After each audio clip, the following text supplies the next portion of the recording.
Bonsoir à tous.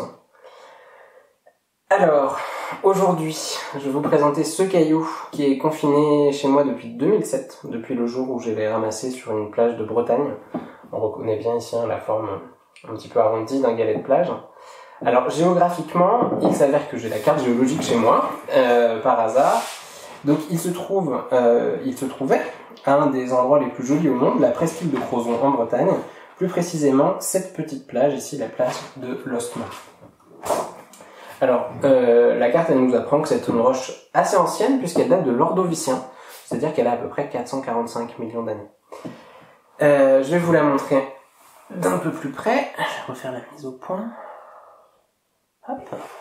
Donc, quand on regarde cette roche, on voit plein de petits... Hop, je la montre dans l'autre sens aussi. Voilà. On voit plein de petites particules noires.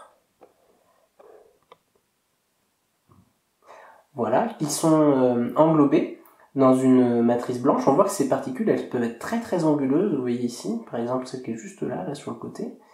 On voit qu'elles ont des formes très très très irrégulières, très très anguleuses.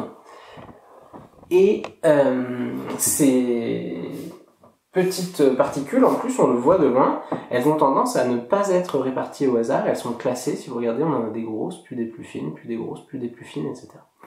Donc elles sont classées selon leur taille. Alors de quoi elle est composée, c'est assez simple. La phase blanche, la partie blanche ici, quand on la regarde un petit peu plus précisément, notamment au microscope, on se rend compte que c'est du calcaire. C'est une roche calcaire, donc c'est une roche qui est liée à des activités d'êtres vivants, c'est principalement fabriqué par des êtres vivants. Et en plus on trouve plein de petits fossiles à l'intérieur, notamment des coraux. Et donc on peut en déduire avec tous ces indices que c'est une sorte de vase ou de boue calcaire très très très fine qui se forme dans des contextes comme par exemple celui des Bahamas actuellement. Vous voyez des contextes avec pas beaucoup d'épaisseur d'eau, on voit tous à peu près à quoi ça ressemble une plage des Bahamas, pas beaucoup d'eau, de l'eau assez chaude et puis plein d'êtres vivants qui vont fabriquer ces boues très très fines, très blanches, donc très calcaires. Les petites particules noires, ici, c'est du basalte. Le basalte, c'est une roche volcanique. Et là, c'est un petit peu étrange parce que normalement, un volcan, quand il rentre en éruption et qu'il a une lave de composition basaltique, eh bien, il fait normalement des choses assez fluides. Il fait normalement des coulées, comme ce qu'on peut voir, par exemple, en ce moment, au Piton de la Fournaise, à La Réunion. Cette lave, elle sort du volcan à 1200 degrés. Mais normalement elle fait pas ce genre de petites particules.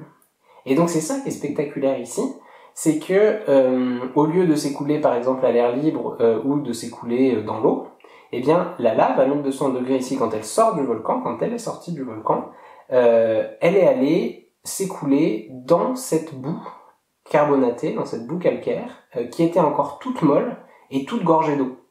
Et donc c'est là qu'il s'est produit quelque chose d'assez spectaculaire puisque la lave à 1200 degrés, quand elle rentre dans ce sédiment qui est encore tout mou, tout gorgé d'eau, elle fait bouillir instantanément l'eau, ce qui dégage de la vapeur d'eau de manière très très violente, et qui va provoquer la fracturation de tout ce qu'il y a autour, en l'occurrence ici de cette lave. Et donc cette lave, elle est pulvérisée en plein de petites particules, et ces particules, elles vont tout simplement retomber autour, dans cette boue carbonatée, et ensuite s'y déposer.